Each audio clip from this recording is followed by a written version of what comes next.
Hello, everyone. Welcome. My name is Dorian Bloomhagen, and I started Country Road Chats as a way to open up conversations for mental health, especially in agriculture. We're going to do a few introductions here to get us started. First of all, Khalil Ahmed is the manager of Battle River Research Group and the technical operator for this evening. Khalil, you just want to say hi? Hello, everyone. Oh, there he is. Also, partnering with us tonight is AHS Mental Health and Addictions Program Coordinators, and I'll let them introduce themselves. So if you want to start, Chanel. Sure. Hi, everybody. My name is Chanel Annabel. I'm a health promotion facilitator with Addiction and Mental Health Services. I am based out of Stettler, but I cover Stettler County, Paint Earth County, special areas, Starland County, and Kneehill County. And I'm here with my two colleagues, Christina and Les, and I'll let them introduce themselves. Yes, thanks, Chanel. So I'm Christina Harvey, and I'm happy to be here this evening. And as Chanel said, we're on the same team for addiction prevention and mental health promotion as health promotion facilitators. I am based out of Wainwright, so I cover the MD of Wainwright, the MD of Provost, the east half of Beaver County, and Minburn County. And I will pass it to Les. Hello, everyone. I cover the west half of Beaver County, Flagstaff County, Two Hills County, and Lamont County. Great. Thank you. So, hello, everyone. If you have any issues with anything technical, please send it in the chat and Khalil will try and help you out as best we can. So I think we're going to get going. Thank you all for joining us, for me and for all of our panelists here tonight. I assure you I appreciate your time as things are going to start getting busy and ramping up on the farm. And so I'm here to share with you one of my mental health stories and also to give you an easy to remember strategy when someone is struggling. So for tonight, you will need a piece of paper and a pen, and we're going to be doing just a quick little exercise that we'll be just doing ourselves. It's an informal discussion. Not to worry, we're not going to be asking anything personal. It's just two short questions, and a pen and paper might be helpful to you. So let me tell you a little bit about myself. I need to share screen first, if I could remember that. There we go. So as you see, I just started Country Road Chats to bring forward more talk about mental health and rural life. So my husband and I, Shannon, operate and own S&D Bloomhagen Farm Inc., which is north of the tiny village of Halkirk, Alberta. My husband and I were raised very differently, but not very far apart. You see, I was raised on a dairy farm south of Killam, and he was raised on a grain and cattle farm near Galahad. So when I met Shannon and found out you could have cows without having to milk them twice a day, I thought I'd died and gone to heaven. It just seemed a little bit easier. So, like many of you, we had always planned to farm with his dad and his brother on his home place until our farm became offered to us. Shannon had a relative pass away, and the widow was adamant that she keep the farm in the family somehow. We couldn't afford it, but at the time, we made some creative financing and we figured out a way to make everybody happy. It's not lost on me how very fortunate I was. I was only 21 years old when I moved here. And as a lot of you know, starting out farming is very expensive. We couldn't even afford the input costs for our farming and the newly acquired land that we had just got. So we had to rent out a lot of our land and then use the rest that we could afford to farm with our little equipment that we had between Shannon and his brother. So we farmed our place, as you see in this picture here, as well as with Shannon's dad and brother on their farm, which is 20 miles across the Battle River. It's not easy, as you all know, who are farmers, long hours, long days, and sometimes little money coming in. But we continued to farm for a few years until Shannon's dad's sudden passing in 1996. Now it's left to Shannon and his younger brother to run both farms with one set of machinery and 2 herds of cattle. And we were just in our 20s then too. So during this time, we were also starting our family and things were not going well. I ended up with severe postpartum depression and our first baby needed surgery when she was born. I was hospitalized for weeks at a time with each baby, but thankfully I was able to get the help I needed. That was my first lesson on how important my mental health is. I was very ill at the time and I couldn't take care of myself or my baby for a few months, but I had a lot of support. And meanwhile, this added a lot of stress to my husband and to the farm. Then, just 9 years later, Shannon's brother decided it was time for him to step away from the farm and do something different. So as you all know, farming or grain farming equipment in particular is a very huge expense. The only way we felt we could make this work was to cost share with his brother 50-50 on the two farms, and now that was going to be no longer. We needed to decide very quickly whether we were going to get out of ourselves or pay 100% of the costs. So I turned to my husband, Shannon, and said, hey, if you were ever to get out of farming, now would be the time to do it. He quickly, very quickly turned to me and said, nope, I'm not done yet. So I said, okay, we're going to need to figure out how to figure this out. So at this point, I had helped with some machinery driving when needed since his dad had passed. But my main priority was raising my two kids, Anissa, now 11, and Josh, 8 at the time.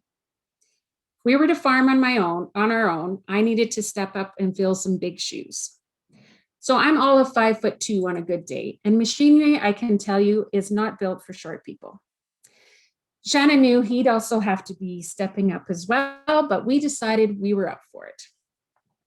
So we managed our land as well as rent his brother's because we needed the land to cover all of our costs now. My husband and I now had to do what originally took 4 of us, just the 2 of us. Our kids, like many, had to learn to either help out driving or take care of the meals in the house, and they had to sacrifice a lot of their activities when nobody's ready to drive them to town. We worked really hard, but considered ourselves to be very blessed to have the life that we had. So everyone has different roles on their farm, and it's whatever works for your farm operation, really. I drive pretty much all the same equipment as my husband does, with the exception of the air seeder. You see, I lost my seeding privileges when I was seeding one day, and I did a quarter of the field with an empty seed tank. I was in a fabulous duet with Reba, and I didn't hear the empty tank, you're out of seed go off. So I was seeding away with no seed in the tank. So we had to guess where that happened and reseed the whole field. It was a learning lesson. I take care of the books, which means I pay the bills and I hire a bookkeeper because I hate farm books. You just can't be everything to everybody. But I am the parts finder and the parts runner and the assistant mechanic, the head cook, the head tail holder, the chore lady, the calving checker, the yard keeper, the combine driver, the truck hauler, the beef sales lady, the baby calf feeder, and everything in between that I don't find gross because that's my husband's job in my books. So what I want to impress upon you today is how important your mental health is on the farm. Now, we all know farming is hard work. You need to be able to be physically capable to crawl under the machinery to see when there's a repair to be done. You need to be able to pick up that weak calf when it needs to go in the barn. You need to have the knowledge of your animals and your equipment, but we don't seem to give our mental health the same consideration. And why not? Let me give you an example. So we're going to do a little activity here. So I want everyone to think and maybe write down their thoughts. I'm going to give you, let's say 2 minutes. So what we're going to do is I'm going to ask you, let's say you're driving the tractor and it starts to make a horrible sound. Something's definitely wrong and you're having a machinery breakdown. Whatever that may be, something big, something small, but something is going wrong. what are the steps you are going to do to get it back on the road? So I'll give you all about 2 minutes. We should be playing Jeopardy music now.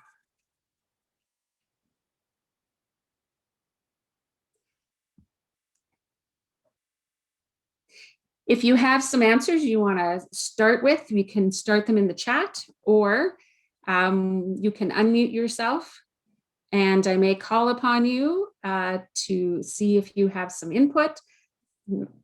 No pressure. We're like saying this is just a really informal discussion.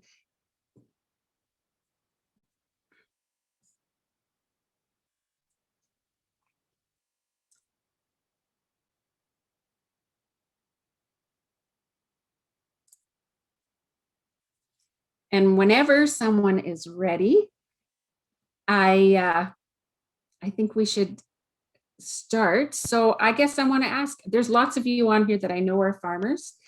And yes, so one of the first ones that Andrew put here is shut down. So I would agree, you wouldn't keep going. So I'm just going to share my screen again. So Andrew said shut down. So I had stop. Does everybody agree with that? Yeah. I don't see my, oh, there's my chat now. It's moved. Yeah, so I'd agree, we'd stop, right? What's the next step we would do?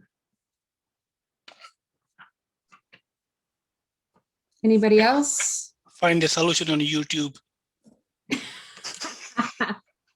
Leo, you are a YouTube diehard.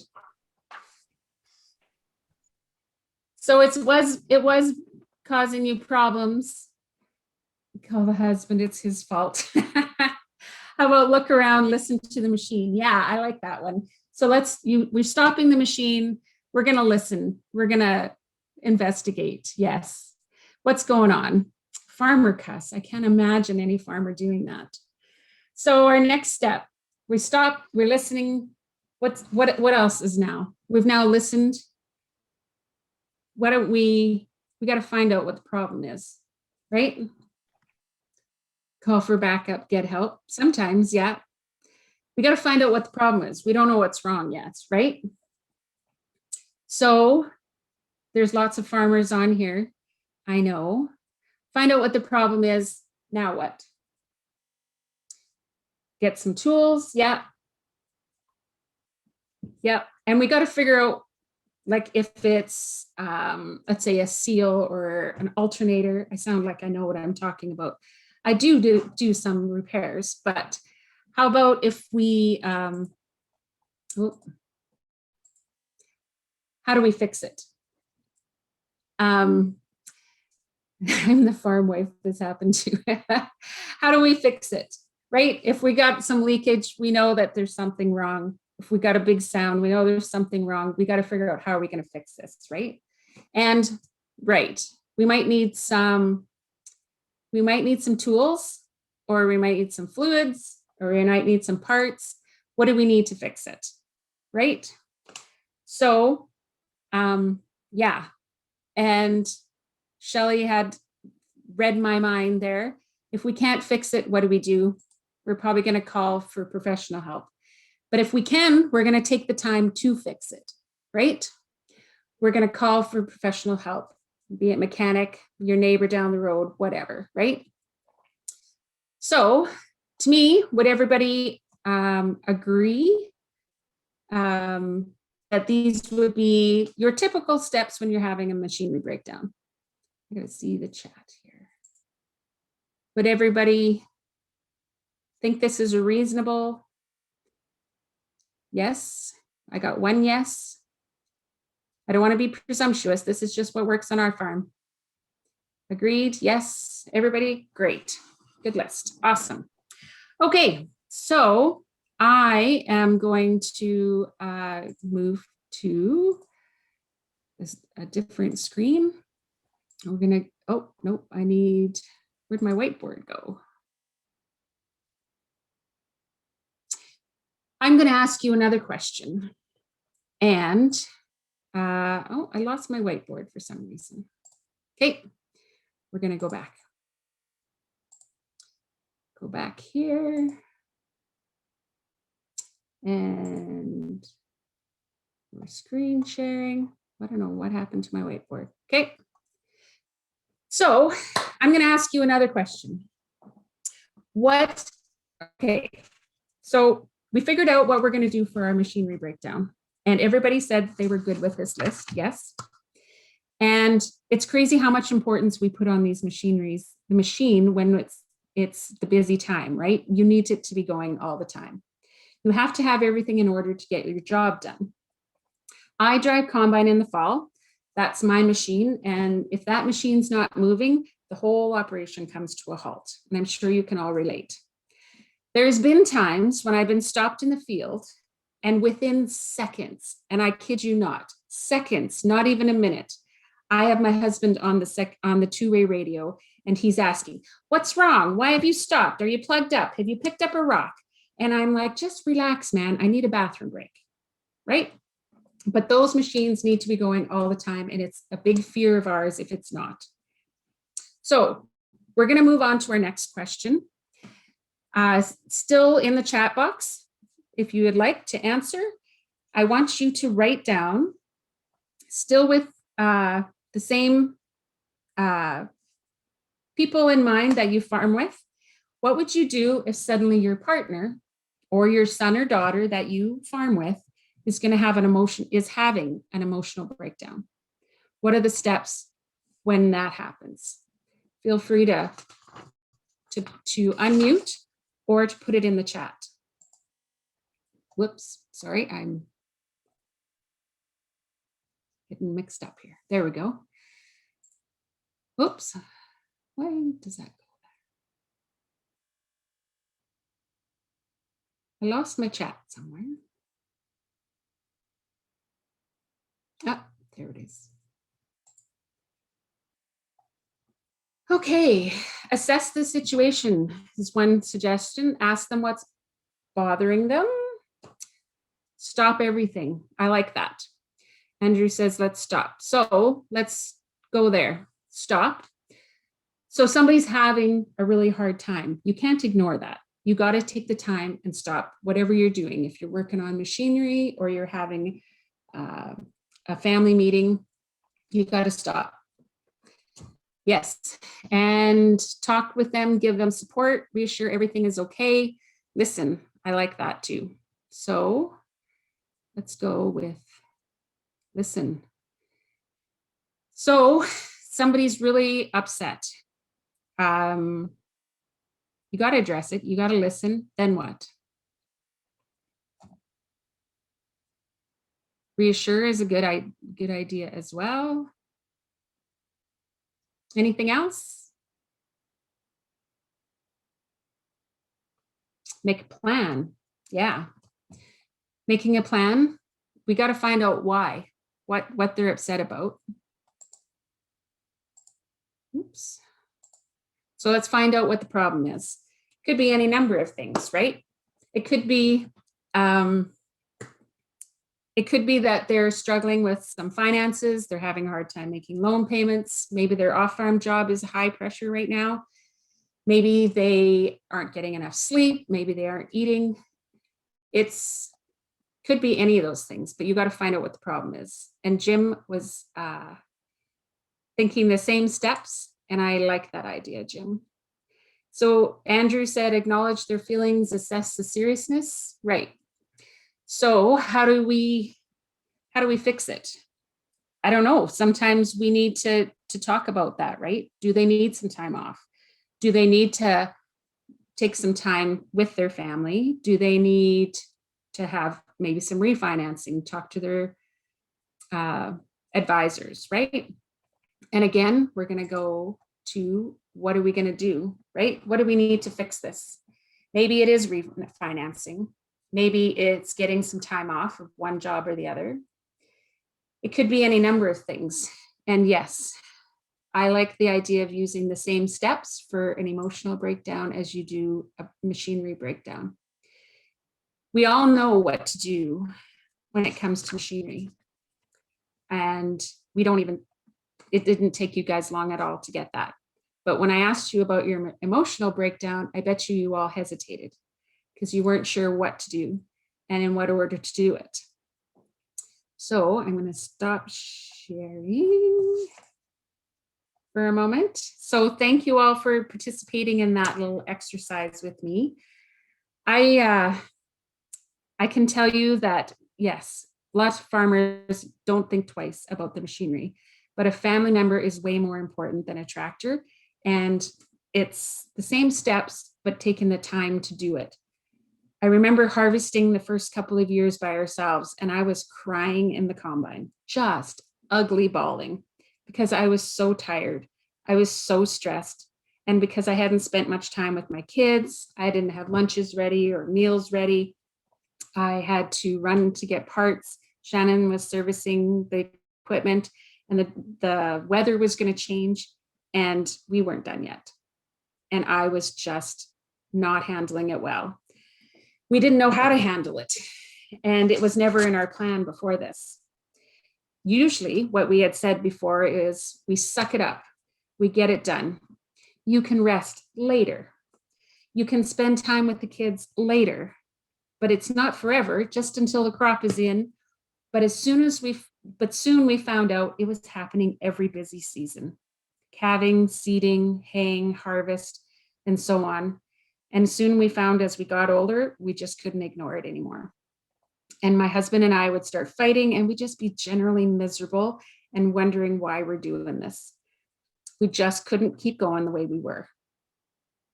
So machinery breakdowns happen all the time, at least on my farm. And you need the machinery to do your job. You need it in good working order. You need to get the seeds in the ground or to take the crop off. And it might be a little job, doesn't take up much time, or it might be a big overhaul or anything in between. We don't think twice about investing time into it and money into them, and they're inanimate objects.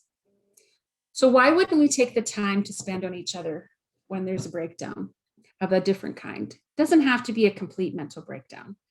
It means when somebody's struggling emotionally and they're having a hard time with the pressures of the finances or the season of the farm, or you're trying to satisfy that off-farm job that a lot of us have to have. And we also have our family, which takes a lot of stress in good ways, but still there, right?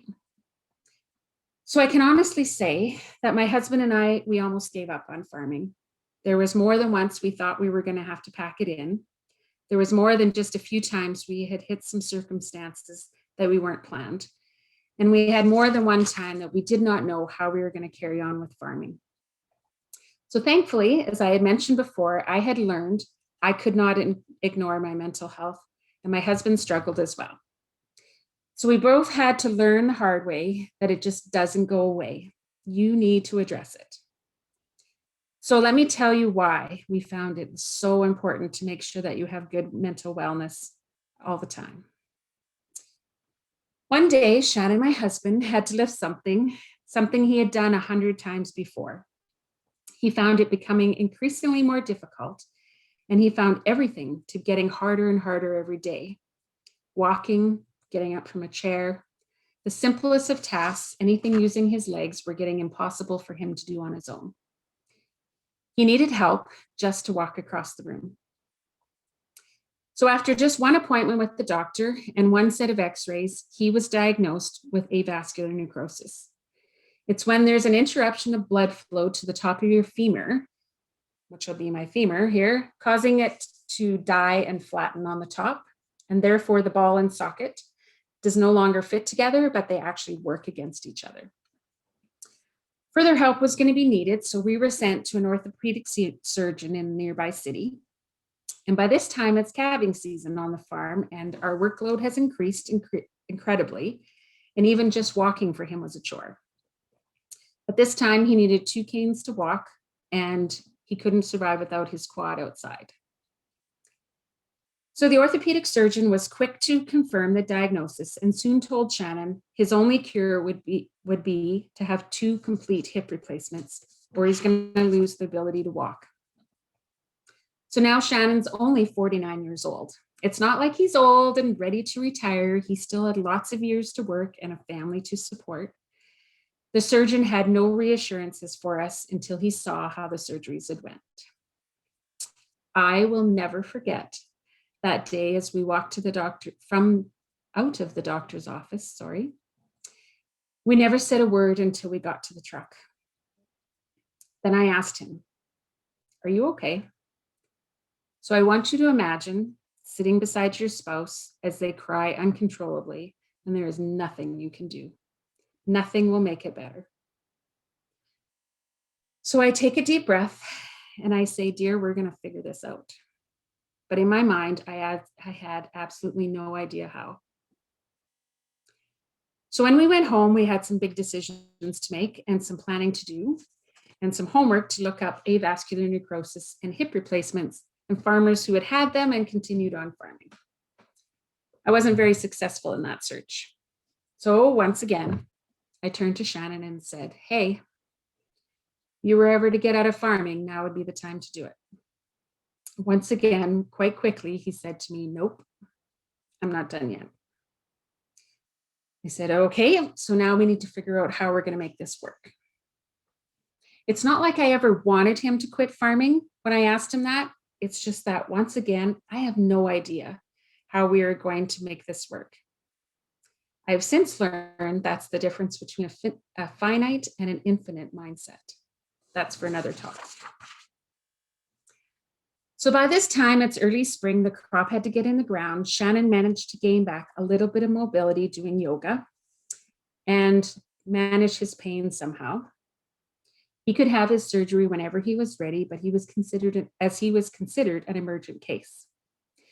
But as many of you know, and some of you guys on here are guilty of this, farmers do not put themselves before the farm. They will go without sleep. They will go without food and anything else just to make sure they get the next job done. Some of you are stubborn as a mule as well. I know that. So there was no way Shannon was ready to take 2 to 3 months off in the growing season. Heck, he had never even taken 2 weeks off for a holiday at this point. Shannon could not imagine how we were going to take off our crops in harvest time without him. And I had to agree. There's not exactly people in our area, probably not in your area either, that are just waiting to be hired to work 16-hour days and know how to run large farm machinery. So he felt he had to put the surgery off until after harvest. And honestly, we still had no idea how we were going to do that and if this was going to be our last one. So as many of you know, seeing someone you suffer and not being able to fix it is difficult. I wished I could take that harvest off by myself so he could get the surgery, but I knew I could physically not do it all. It's a huge job. But around this time was our local municipal elections, and I was sort of interested. I looked for some info, but I had less than 2 weeks to make up my mind as the nomination deadline was coming up fast. I knew Shannon was going to be laid up for some time, but I had no idea if we were going to continue farming after this. I know that my husband prided himself on being the main provider for the family, so I was able to stay home and raise the kids. And as I looked into the counselor job, I realized that maybe I could take off some pressure from him and have a steady insured income for 4 years. And that would give us enough time to sort out what we're going to do with the farm. So I was interested in the position, but I had no idea what I was getting into. And it's not like I was going to have a lot of time on my hands. I knew it was going to be tough.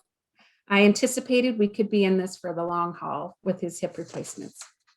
And I finally felt like maybe this is something I can do to support him. So in the fall of 2013, I put in my nomination papers for counselor for Division 4 of the County of Painters. In October, I found out I won by acclamation.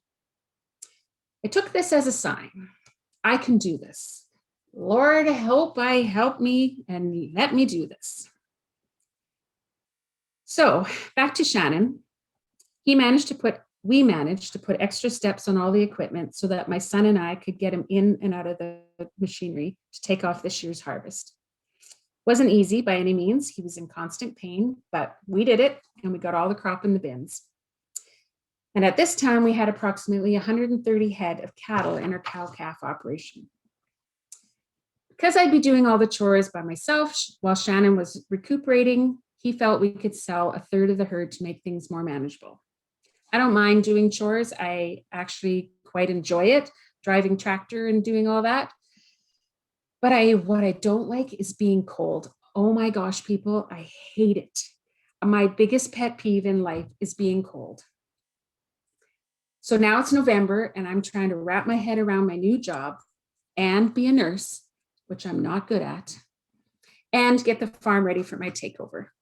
Shannon's first hip replacement is scheduled for November 24th, 2013 in Red Deer.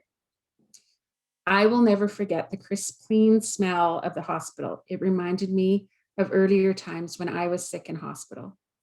But this was for a good thing for him.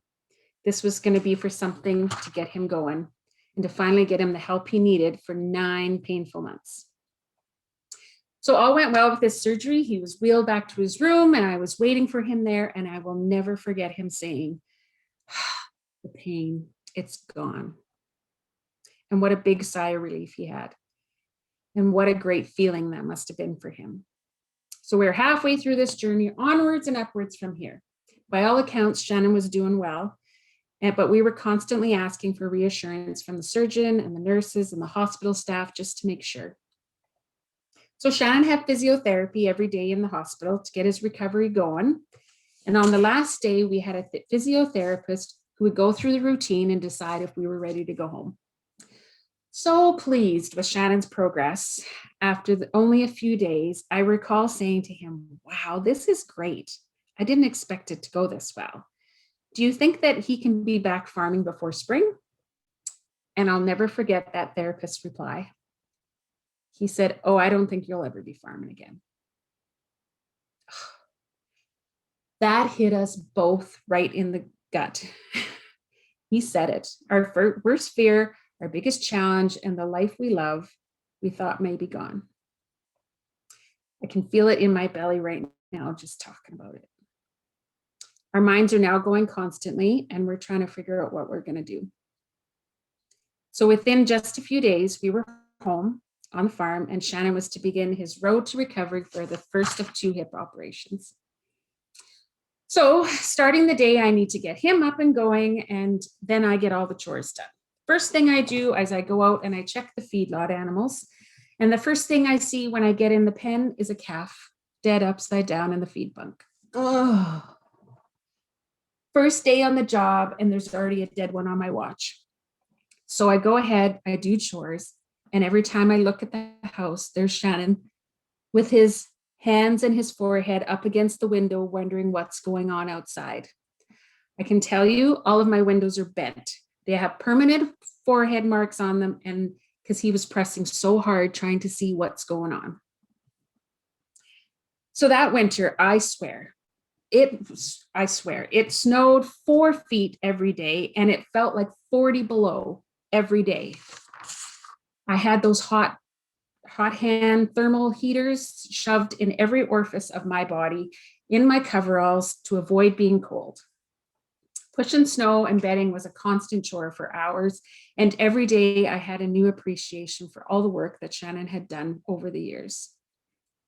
Meanwhile, in the house, Shannon is taking care of the cooking, the laundry, and some cleaning, all at a snail's pace with his walker, but at least it's getting done, and our roles had 100% completely reversed.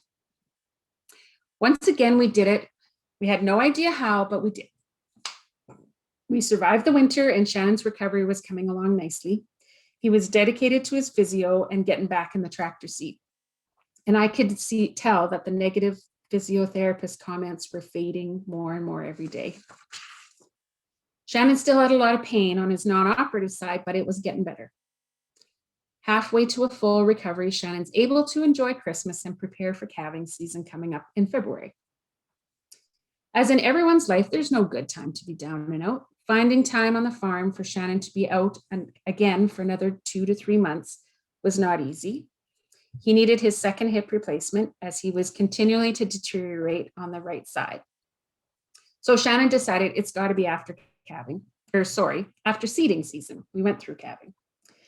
Get the crops in the ground and have his surgery and recuperate in time for harvest. Again, not easy. very painful, and Shannon's just as stubborn as ever. So all the seeding's done. We put in 1,200 acres, and Shannon's next surgery is scheduled for June 13th, Friday, June the 13th. So we all know the drill, and I wait patiently in his room for him to return. He's wheeled in by the nurses, and he's in quite a bit of pain.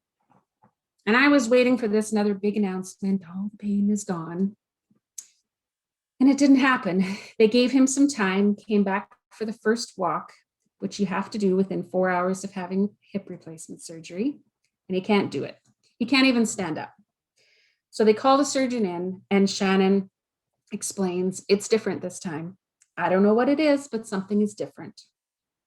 So the doctor moves his leg, and Shannon bellers like an injured calf and somehow resists the temptation to punch the doctor. So something's up. They send him for an x-ray. X-rays quickly showed they had broken Shannon's femur. It's Friday the 13th after all.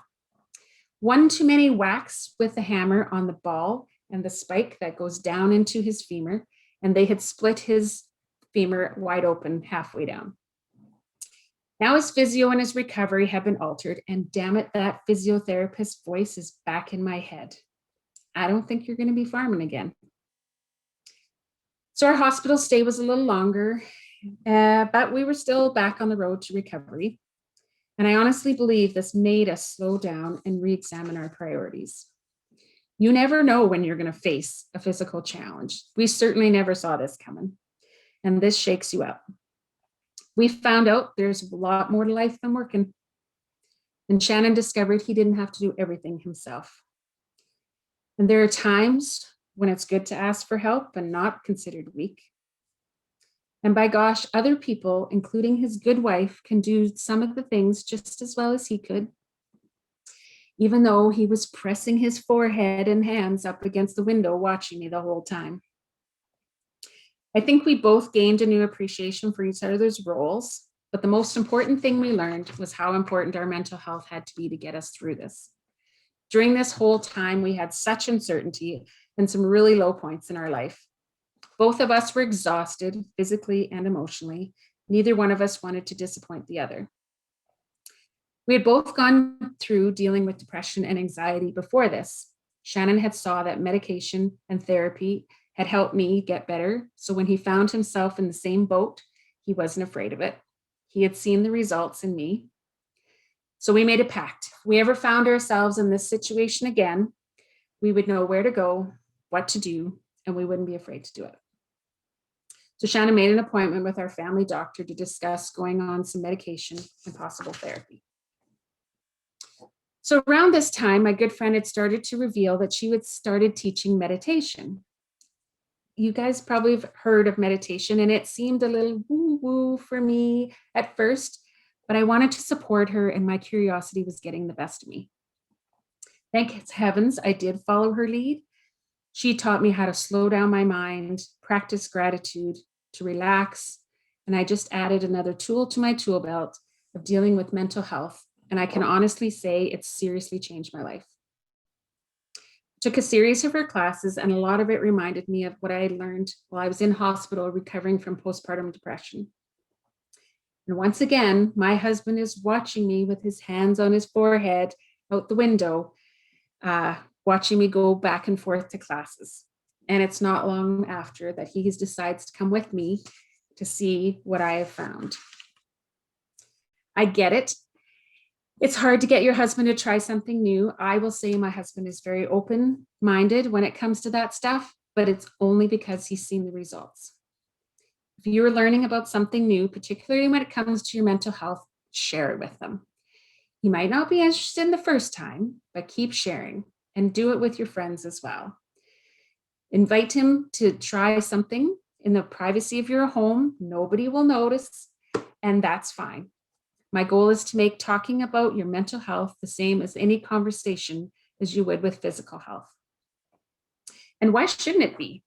1 in 4 Canadians will experience a mental health problem at some point in their life. You didn't ask for it. I didn't ask for it. And it doesn't make you a bad or a weak person. It kind of makes you normal. A lot of people go through it. So we all go through our ups and downs of our lives. We will all lose someone we love or have health issues, go through a divorce or a challenge in our career. Dr. Edith Eger is a Holocaust survivor, and she talks about the opposite of depression is not happiness. The opposite of depression is actually expression, getting it out. Maybe it's talking to a friend or a family member. Maybe it's journaling. Maybe it's talking to your doctor. Maybe you'll try meditation or medication. It doesn't matter. As long as it helps, just don't keep it to yourself. There's help out there and it works. I've dealt with mental health issues my entire adult life. I've been in hospital, and yes, at times it was the psychiatric unit, and I've had therapy, and I've never once, not once, paid a dime for it. How lucky are we to have that at our disposal in Canada? And if you need it and you don't use it, it's such a shame. If you can treat it, why wouldn't you? If you broke your leg, would any of you go to the eye doctor? Not likely. So when you have some serious mental health challenges like depression, anxiety, why not go to a mental health doctor or a therapist? Wouldn't you want someone who knows their stuff? The help is out there and it works. My husband and I and countless other people are proof of that. Is it something I will deal with all my life? Absolutely. Those are the cards I've been dealt. And I have had postpartum depression as well as clinical depression, and I deal with anxiety, but I'm okay with that because I know where to go, what to do, and I'm not afraid to do it. And most importantly, it works. And I know I will never be that sick again. It's not possible. I've learned so much along the way. So I'm going to share my screen here real quick.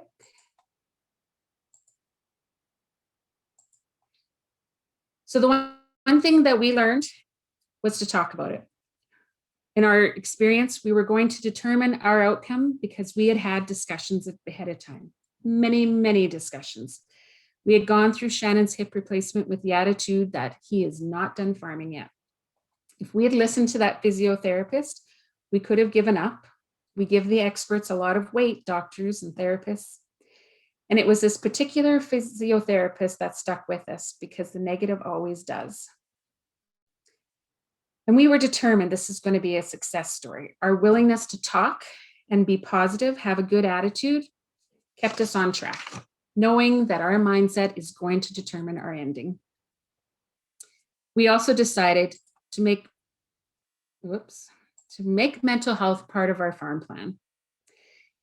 It's up to you to make it a priority. It doesn't just happen by mistake. Good mental health is just as important as your machinery, your cattle herd, your financial planning, and yet we still don't give it enough time and weight that it deserves. People on your farm are your biggest asset, no question. Take care of them. Plan time off. Get help when you need it. Surround yourself with positive people. Listen to successful podcasts. Practice gratitude, go to conferences, and support your success and your people. The third thing we learned was support and be supported. Be there to help and encourage. It means more than you know. I could not fix his problems. That wasn't up to me. That's up to the surgeons. I'm on the support team, and I try and make it easier when he gets home. Support comes in many different ways. We sent some of our cows out to a friend's place to be calved out, and that was a huge help. Be a good listener and a sounding board. You are not always needed to fix it, but just be there. Find a class that maybe both of you would enjoy. Maybe it's exercise, meditation, whatever it is. Do it and do it together. And I couldn't do it all. If you were needing help, and there is no shame in that as a supporter, you need to accept the help as well. We are often way better at giving help than we are receiving it. So we went through some very difficult years in our farming career. Either one of us could have sunk into a very, very dark place that a lot of us don't come out of. But instead, we've found the help that we needed. We were open to it, And I can honestly say, when I was really sick, it was the worst and best time of my life because I learned so much. My husband was by my side every step of the way, and there were times when we didn't know how our life was going to turn out, especially when we can never forget losing Shannon's sister to suicide just years earlier. So remember, when you all knew the steps to fixing your tractor, you didn't know it at first, but you did know the steps that would be you could use to improve the culture on your farm and if help somebody who is struggling. To include mental health on your farm plan, you need to make your people a priority, your family and your workers. If we would not made our mental health a priority before we went through this, we would have likely listened to that physiotherapist. So I'm asking you all today to be the one that starts the conversations on your farm. I want you to be the ones that brings up the topic of good mental health on your farm and what that looks like. Be the one who asks what you would do without the important people in your life. I can tell you that my farm is nothing to me without my husband. It's just stuff and animals that could be replaced in a week. I cannot do this without him. And I can tell you, he will not find a wife as good as me to do this either. So I want you to bring up these points that we've made today, share them with your friends. It may not fly the first time, but don't give up. Be the one who brings up the hard subjects, talks about feelings, because that can be really hard, and then asks about somebody else's. Be the one that turns your family and your farm in a happy health direction. So thank you all for being patient and listening to my presentation. I really believe that sharing our stories and our strategies and some tips on what we all use to help each other is going to be able to help everyone else. And I hope that you could share those with me as well. So we are going to move on to Chanel and Les and Christine, and they're going to talk about the resources they have in the area. If anybody needs or would like to learn more about it, I will just share that screen, Chanel.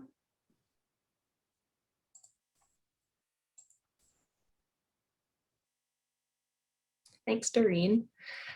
Okay, so Les and Christina, feel free to jump in if I miss anything, but we've just kind of compiled a list of some helpful resources that you guys can check out. The slides can definitely be made available to you, and we've also forwarded some pamphlets and some other things to Doreen that she can send out to you afterwards as well. So just some helpful resources around mental health. A lot of this stuff is COVID-19 related, but it has just general tips that are good for any time. So any stressful situation. So that help in tough times, that top one there has a ton of resources you can access. So just clicking on that link will take you to a page and it's just basically listed out in different sections. I think you're right, guys, if I remember correctly. Okay, so all of those are really good for finding information there. And then just some other helpful resources. Definitely, if you're interested in talking to somebody, contact your local addiction and mental health office. I forwarded a pamphlet of all the addiction and mental health offices in our zone to Doreen, so she will fan those out to you, and it will have a list of phone numbers on the back that you can check out. HealthLink is always a really good resource. They can direct you to other places or websites, things like that, where you can get more information. And then we also have our mental health and addiction helplines that are 24/7.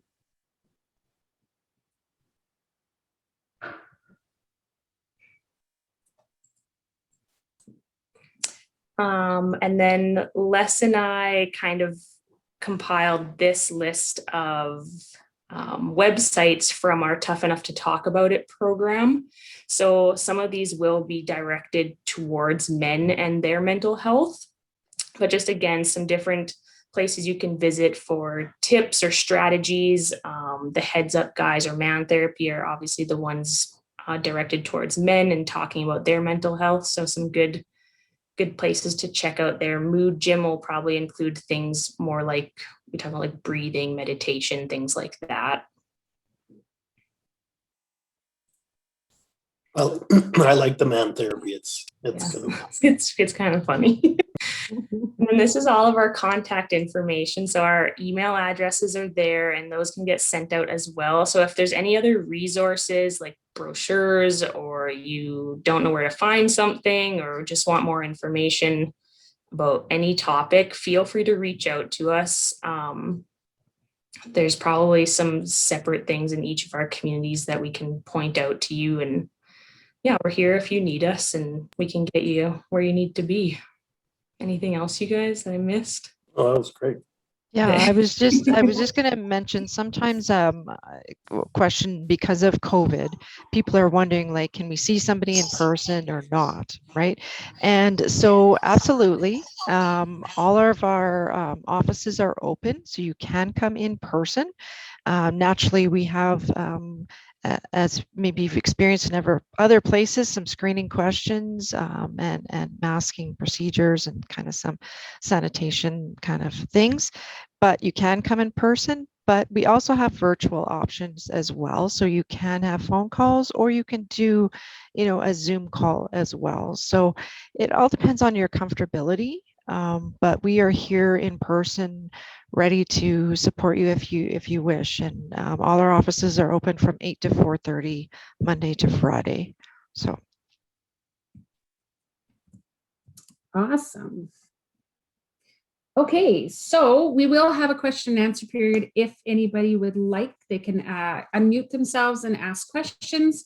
I'm a bit of an open book when it comes to my story, but if you had other questions in regards to mental health, we certainly would have Les, Christine, or Chanel answer those questions for you. Or if anybody wants to share their experience or something that was helpful to them. I know myself, learning to practice gratitude was a huge thing for me as well. Random acts of kindness has been really good for me as well. I did that for my 50th birthday last year, and I swear I smiled for the whole month.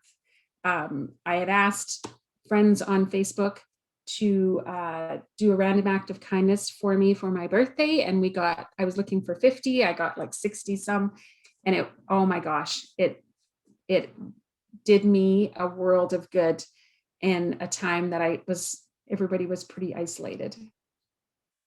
So anything that anybody wants to share, feedback, Khalil will also be on at the end here if you have feedback for Battle River Research Group, and we can get that out to everyone. And I think we're going to email all that information that Chanel had sent me. We'll just fan that out to everybody that joined today. So yeah, any questions, or is it just crickets? It doesn't matter. sure, I think that we want to fix everything, and we want to work so hard to find the solutions. And those of you that are on the farm and know your machinery and can, and most times somehow fix it, or get the solution. Sometimes with emotional challenges, it's not that easy, right? None of us came with a manual, unlike your tractor, if you remember where it is.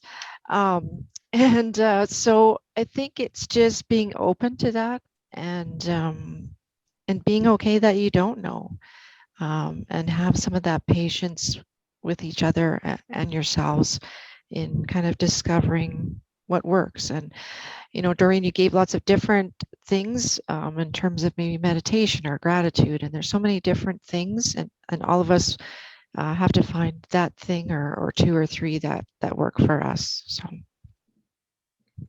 Yeah, thanks. We have a couple things in the chat. I love that proverb. Les, fall down 7 times, get up 8. The power of Japanese resilience. That's awesome.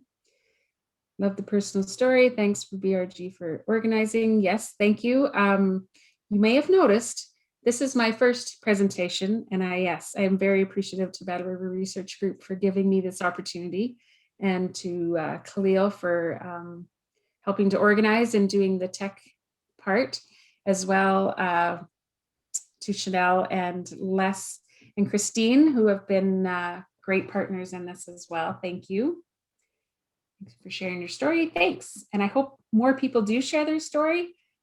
I also have the gift of the gab, so I have many stories, and I do like sharing just to have more conversation come back as well.